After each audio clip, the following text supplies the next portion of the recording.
नमस्कार दोस्तों, माँ की रसोई में एक बार फिर से आप लोगों का बहुत बहुत स्वागत है। जैसा कि आप लोग यहाँ देख पा रहे हैं कि इस डोंगे में ना कुछ चटपटा सा मज़ेदार सा है, वो इस बैंगन का बना हुआ है। अब अगर मैं ये कहूँ कि इस बैंगन को बिना किसी मसाले के, बिना किसी तड़के के बनाया गया है तो क्या आप विश्वास करेंगे? और वो भी मात्र 5 से 7 मिनट के अंदर। तो चलिए, ये ना बैंगन है। वैसे तो मेरे गार्डन में बहुत सारे बैंगन फले हुए हैं, किचन गार्डन में, लेकिन मैं ये बाज़ार से लेके आई थी क्योंकि ये भरते वाले से बैंगन है ना, ये बहुत टेस्टी हैं। तो इसको मैंने देखते ही लालच आ रहा था, तो हमने सोचा कि क्यों नहीं अपने दोस्तों के साथ भी इसकी रेसिपी शेयर की जाए। तो बैंगन खरीदते टाइम आप हमेशा एक बात का ध्यान रखें कि बैंगन ना हाथ के वज़न में ना हल्की लगे जब आप ख़रीदते हो। तो जो बैंगन भारी होती है ना, उसके अंदर बीज होते हैं। तो आप यहाँ देख सकते हो कि मेरे बैंगन में ना बिल्कुल भी बीज नहीं है। बैंगन के साइज़ पे ये फ़र्क नहीं पड़ता है कि बैंगन छोटे हैं या बड़े हैं। अगर बैंगन में वज़न ज़्यादा है मतलब वो उसमें बीज होंगे। तो यहाँ आप देख सकते हो कि कितनी प्यारी है ना मेरी बैंगन, कितनी खूबसूरत लग रही है ना। मुंह में पानी तो बिना बनाए ही आ रहा है, लेकिन फिर भी इसको बनाना तो पड़ेगा ही। तो चलिए, आज की रेसिपी मैं आपको बहुत पसंद आने वाली है, और मैं आपसे एक छोटी सी रिक्वेस्ट करूँगी कि आप वीडियो को स्किप करके ना देखें, क्योंकि स्किप करके देखने से छोटी छोटी चीज़ें छूट जाती है, जिससे कि हमारी ना रेसिपी पूरी नहीं हो पाती है। तो इस बैंगन को मैंने ऐसे ना 4 टुकड़े में काट लिया। इससे क्या हुआ कि अंदर कोई कीड़े या कहीं बैंगन ख़राब तो नहीं है, ये भी हमें पता चल गया। और फिर इतने बड़े बैंगन के 4 टुकड़े तो कम से कम होते ही हैं। तो अब इस बैंगन के ऊपर ना मैं बिल्कुल हल्का नमक डालूँगी। मतलब हल्का मीन्स जितना इस बैंगन को चाहिए बस उतना ही, और बिल्कुल एक्स्ट्रा नहीं। तो मैं नमक लगा रही हूँ, आप देख सकते हो। और इसको हाथ से अच्छे से मिलाना है, किसी चम्मच या किसी स्पैचुला की मदद से ना करें, क्योंकि ये ना हाथ से मिलाने से चारों तरफ बिल्कुल एक बराबर लगेंगे और अंदर की तरफ भी जाएंगे ये नमक। तो यहाँ एक दूसरे को मैं देखिए रब करके ना कितने प्यार से ये लग रहा है ना, कुछ चमक कितनी अच्छी है इस बैंगन में। अब बिल्कुल चुटकी भर मैंने ना हल्दी ली है, और हल्दी को भी यहाँ पे मैं डाल रही हूँ। हल्दी सिर्फ इसलिए कि थोड़ी सी हमारी बैंगन की ना रंगत अच्छी आ जाए, और बहुत माइनर सा मैंने दिया है। हल्दी को आप चाहो तो स्किप भी यहाँ पे कर सकते हो। तो यहाँ मैंने हल्की सी हल्दी ली, और इसको भी मैं बराबर अपनी ना उंगलियों की सहायता से ही मिक्स करूँगी। तो यहाँ पे देख रहे हो आप कि कैसे जो है ना, इतनी मज़ेदार ये रेसिपी होने वाली है ना, आपको मज़ा आ जाएगा। तो अगर आपको वीडियो पसंद आए तो वीडियो को लाइक करना, शेयर करना, और कमेंट सेक्शन में कमेंट करके आप बताना कि आप बैंगन के जो है ये रेसिपी आपको कैसी लगी, और आप बैंगन को कैसे बनाते हो। अब इस बैंगन को बनाने के लिए ना मेरे टमाटर थोड़े छोटे छोटे थे, तो मैंने 3 टमाटर लिए। अगर आपके ना बड़े या मीडियम साइज़ के हो तो उस अकॉर्डिंग आप देख लेना। और मेरे टमाटर बहुत खट्टे नहीं हैं, तो आप उस हर चीज़ को ध्यान में रखते हुए ही, तो यहाँ पे मैंने टमाटर के भी 2 टुकड़े कर लिए।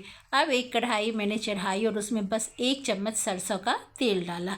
यहाँ पे आप किसी भी तेल का इस्तेमाल कर सकते हो, रिफ़ाइन का, तिल का, मूंगफली का, लेकिन मैं सरसों के तेल को पसंद करती हूँ, इसलिए मैंने यहाँ पे सरसों का तेल ही डाला है। और ये आप देख सकते हो तेल भी हमारा कितना थोड़ा है।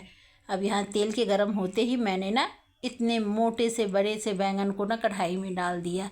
तो आप सोच रहे होगे कि इतने बड़े बैंगन को ना काटा ना मतलब कुछ किया। तो हाँ दोस्तों, आज की रेसिपी की यही ख़ास बात है कि हमें ना अपने बैंगन को काटना छीलना कुछ भी नहीं है। बस ऐसे ही 2 टुकड़े में इस बैंगन को कढ़ाई में डाला, और ये 5 मिनट के अंदर ही ये बिल्कुल गल के तैयार हो जाएगी। आप यहाँ पे ये देख सकते हो। कई बार क्या होता है ना, बैंगन के अब भरते को हम चूल्हे पे रोस्ट करते हैं, तो या तो वो ज़्यादा पक जाती है, जल जाती है, या फिर हमारे चूल्हे की जो वो नाब होती है ना, वो बंद हो जाती है, जिससे कि चूल्हे भी ख़राब हो जाते हैं। तो हमने सोचा कि क्यों नहीं नए तरीके से भी ट्राई करना चाहिए। और ये ना मेरी बहुत अच्छी बैंगन के भरते बने हैं, आपको मज़ा आने वाला है। और इतने इंस्टेंट में बनेगी, और साथ ही साथ में कोई परेशानी भी नहीं, और बिल्कुल अलग मसाले और अलग अंदाज के साथ भी ये बनाए जाएंगे। तो यहाँ पे आपको सिर्फ ये ध्यान रखना है कि इसको अलटते पलटते 5 से 7 मिनट तक इसको पकाना है। ये स्टीम के ज़रिए ना 5 से 7 मिनट में बिल्कुल ही पक जाएगी। तो यहाँ पे आप देख सकते हो कि कैसे ये ना अपने आप ही कितनी सॉफ्ट हो गई है, कितनी प्यारी प्यारी लग रही है ना। तो यहाँ पे आप ना टमाटर को 2 टुकड़े में भी काट सकते हो। मैंने तो बिल्कुल हल्का सा चीरा लगाया है, या फिर तवे पे भी इस प्रोसेस को आप कर सकते हो। तो मैं यहाँ पे सुबह सुबह कढ़ाई में ही मैंने कर लिया, तो वो अपने अपने वो फ्राई पैन में भी आप इसको कर सकते हो। तो ये हमारी तो बैंगन बिल्कुल ही तैयार हो गई, आप देख सकते हो। अब चलिए हम इसके आगे के प्रोसेस को करते हैं शुरू।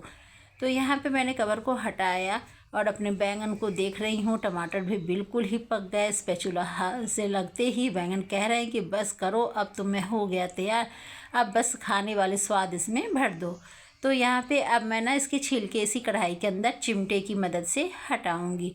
तो इतना आसान है। अगर आप बैंगन को चूल्हे पे पकाते हो तो फिर उसको पानी से धोना पड़ता है और कहीं ना कहीं जला जला सा भी स्वाद आता है। पर इस प्रोसेस के ज़रिए ना आपकी गैस भी कम लगने वाली है और आपकी मेहनत भी बिल्कुल ही कम लगने वाली है। और उससे भी ज़्यादा मज़ेदार है आज के मसाले जो इसमें जाएंगे। तो यहाँ पे मैंने बैंगन के ना छिलके हटा लिए। कई बार टमाटर में क्या होता है ना दोस्तों कि उसके छिलके किसी किसी के मोटे होते हैं, किसी के पतले होते हैं। तो अगर मोटे छिलके हैं टमाटर के अंदर तो आप उनको हटा लो, और अगर नहीं बारीक हैं तो आप रहने दे सकते हो। तो बैंगन का तो आपने देखा कि कितनी आसानी से चिमटे से ही सारे छिलके हट गए। अब टमाटर की भी मैं निकाल रही हूँ छिलके। तो ये कुछ कुछ टमाटर के मैं निकालूंगी भी, थोड़ी बहुत के मैं रहने भी दूंगी। थोड़े कलरफुल भी दिखते हैं ना। तो चलिए अब प्रोसेस को आगे करते हैं। अब यहाँ पे सारे छिलके निकलते ही मैंने ना स्पैचुला से इसको मिक्स करना शुरू किया। आप चाहो तो यहाँ पे मैसर का इस्तेमाल कर सकते हो, पोटैटो मैसर का, लेकिन मैंने यहाँ पे स्पैचुला से ही इसको मिक्स किया। अब मैंने इसमें थोड़ा सा नमक डाला। जैसे बैंगन में तो हमने पहले ही डाल दिया था, लेकिन टमाटर और जो भी हम इसमें इस्तेमाल करेंगे जैसे मिर्च है, धनिया पत्ती है, तो उसके मिठास के अकॉर्डिंग भी आप हल्का नमक और फिर से डाल दो। अब यहाँ पे मैंने ना हरी मिर्च का इस्तेमाल नहीं किया है। इस बैंगन की बड़ी ख़ास बात यह है कि इसमें आप ऐसे ना साबुत लाल मिर्च को जब भून के डालोगे ना तो इतनी सौंधी महक आएगी कि बस फिर कहना ही क्या। अब कई बार क्या होता है कि हम हरी मिर्च भी डालते हैं, लेकिन हर बार एक जैसे स्वाद में ना मज़ा नहीं आता है। तो यहाँ पे आज के बैंगन की रेसिपी की ये भी एक बड़ी ख़ास बात है कि मैं यहाँ पे लाल मिर्च को भून के डाल रही हूँ। तो इसको आप चाहो तो गरम तवे पे भी इस तरीके से मिर्च को रख दो तो भी फटाफट से भून जाती है, लेकिन मैंने यहाँ पे ना चूल्हे पे डायरेक्ट इसको पका के थोड़ा करारा सा आप देख सकते हो, और हाथ से ही तोड़ के मैंने इसको डाल दिया। कह लो तो जस्ट एक चिली फ्लेक्स की तरह है, लेकिन ये फ्रेश है तो फिर मज़ा आ रहा है। वहीं पे मैंने हाफ़ टी स्पून मैंने सरसों का तेल, कच्चा सरसों का तेल डाला, यानी ये पका हुआ नहीं है। ऊपर से थोड़ी सी धनिया पत्ती तो बनती ही है, और साथ में पुदीने की पत्तियाँ भी मैंने डाली है। अब यहाँ पे मैंने बिल्कुल आधी नींबू का रस डाला है। तो मेरे नींबू में रस अधिक था इसलिए मैंने थोड़ा कम कर दिया। और ये आई चाट मसाला की बारी। तो इस भरते की ना सबसे ख़ास बात ये है कि ये बैंगन और टमाटर की वजह से मीठी है, लाल मिर्च की वजह से तीखी है, और चाट मसाले की वजह से चटपटी है, और नींबू की वजह से खट्टी है। तो ये उम्मीद करती हूँ कि आपको ये आज की ये रेसिपी बहुत पसंद आने वाली है। इतनी मतलब इजी भी है और बहुत मज़ेदार भी है। अब इस भरते को आप किसी भी पूरी पराठे के साथ इस्तेमाल कर सकते हैं।